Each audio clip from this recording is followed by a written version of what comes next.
few times. So what's an argument? Well, the word argument, all right, when we think argument, we think squabble or conflict, etc. But argument in this context is strictly defined. This is the kind of thing you might see on a quiz. What is an argument? Okay, so let's go through the definition here. It says an argument is a finite sequence of sentences that's intended to rationally convince an audience to accept some claim. Okay. I don't know if rationally here we'd want to stick to, but it's certainly, notice it's a finite sequence of sentences. So why might it be a finite sequence of sentences? First off, it's sentences and a list, a sequence of sort of one sentence after another, getting to a conclusion. Yeah? What's your name? Jacob. Jacob, okay. Tell us. There has to be an end to the argument. So, right, so if it's an infinitely long argument, not only can we not encompass it cognitively, we can't evaluate it because we can't check to see whether the argument contradicts itself, for example. Right, there might be a contradictory premises hidden in the infinite number of sentences. So then it wouldn't really count as an argument. It can't be rationally comprehended. We can't hold it all together, and we can't check to see if the argument goes through. So it's a finite sequence of sentences that it's intended to rationally convince an audience to accept some claim. Rationally convincing as opposed to coercing, as opposed to manipulating, as opposed to using rhetoric, for example, right? So rhetoric or coercion, rhetoric is a form of coercion, right? So using beautiful language or misleading language or distracting people, those would all be forms of sort of circumventing their ability to rationally evaluate the argument and dazzling them into accepting it, right? Yeah, that would be coercion. Yeah? So advertising is entirely coercive. There's no effort in a piece of advertising to rationally persuade you. The function of advertising is to coerce you, to manipulate your desires or your beliefs in order for some commercial purpose. Yeah? Okay? Not everything is an argument. Here are some examples of non-arguments, right?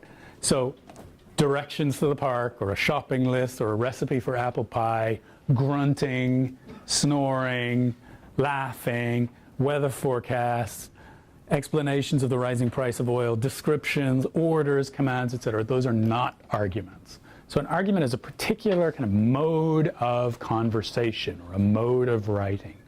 Yeah? And now we're going to talk about parts of arguments. So arguments have parts. And it's going to be important that you understand the parts of arguments so that you can evaluate arguments. So you probably already know what the premises of arguments are, but I'll go through it anyway. So the premises of an argument are the sort of like the starting points, the building blocks. So arguments have to begin somewhere, and we're going to have to make some assumptions. We can't start from nothing, right? We have to start somewhere in a conversation. We have to make certain assumptions about the people we're talking to, or we have to begin somewhere in our own reasoning, in our own decision making. And we call these assumptions or starting points the premises of an argument. Now, not all the premises of arguments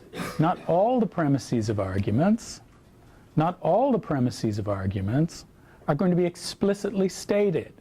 So there are going to be some premises, especially in informal conversations, that are just assumed, that are kind of hidden premises. And part of being a good critical thinker is trying to find, what is this person relying on in order to make the argument? So what does the argument rest on? Unpacking the hidden premises will be a good part. We do it naturally, but doing it more formally will be an important part of what we do as good critical thinkers. So then the premises are going to be these claims or these starting points that the person who's making the argument, the person making the argument we call the proponent of the argument, takes for granted. So the proponent is the person making the argument, right, to the audience. And the proponent then takes these premises as starting point, sort of assumes you agree, and then builds the argument from there. Okay. The other two features of an argument, so we've got the premises, and then we've got two other things. One we call the inferences, and then the other is the conclusion or the main contention. So the inferences are the moves that are made in the argument. So the premises are the starting points, and then the inferences are the moves we make in the argument. Okay? So we're going to be in a position pretty soon to be able to evaluate the quality of inferences. And we'll see how that works going forward for the rest of the semester.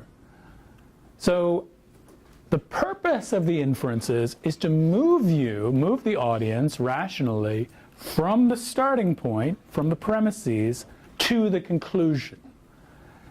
If the premises are true, as we'll see, if the premises are true and the inferences are good, if the starting points are good and all the moves are legal and legitimate and they take you to a conclusion, then if you're rational, you will accept the conclusion.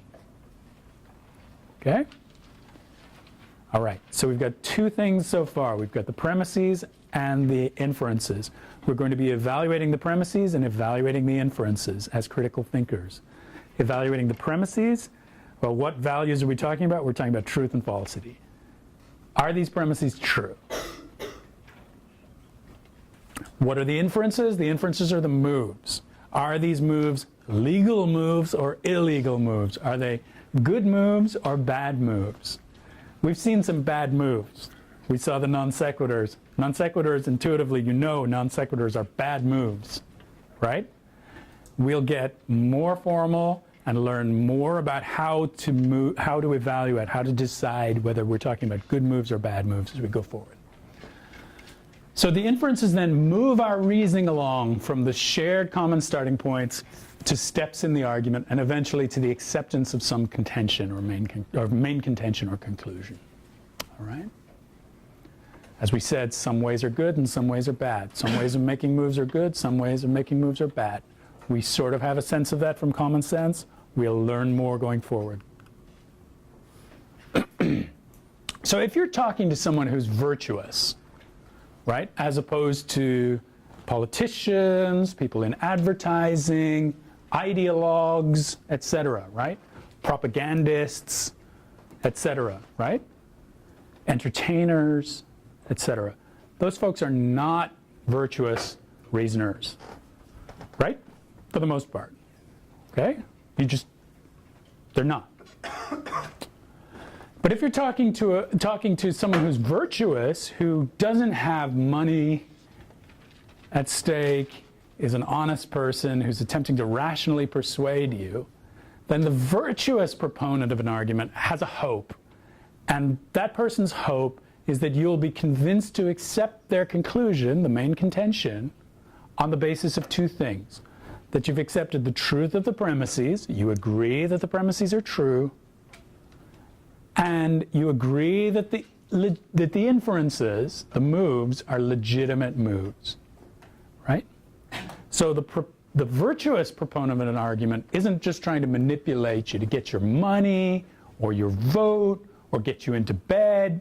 The virtuous proponent of the argument is hoping to rationally persuade you, is speaking to your ability to rationally evaluate the elements of the argument, right? Okay. So if you then accept the truth of the premises and accept that the steps are legitimate, you have no rational basis for not accepting the conclusion of the argument. You're compelled to accept the conclusion of the argument. No way out. Okay? On pain of irrationality. Okay. So now, as a critical thinker, you have to be in a position to identify the parts of the argument and evaluate the parts of the argument. That's not easy. The easy part right now, we'll get to the easy part. The easy part is figuring out where the inferences are and what the premises are. You're going to be able to do that in a couple of classes. Evaluating the premises, that's harder. That'll take a lifetime, right? You have to learn how to evaluate evidence. We'll talk a little bit about how to evaluate evidence, especially when it comes to statistical evidence, et cetera. We'll talk about that. But part of what we're doing at this stage, well, all we're doing at this stage is distinguishing between inferences and premises. We're just trying to figure out what the parts of the arguments are, right? Eventually, we'll be in a position to evaluate the parts of the argument. Does that make sense?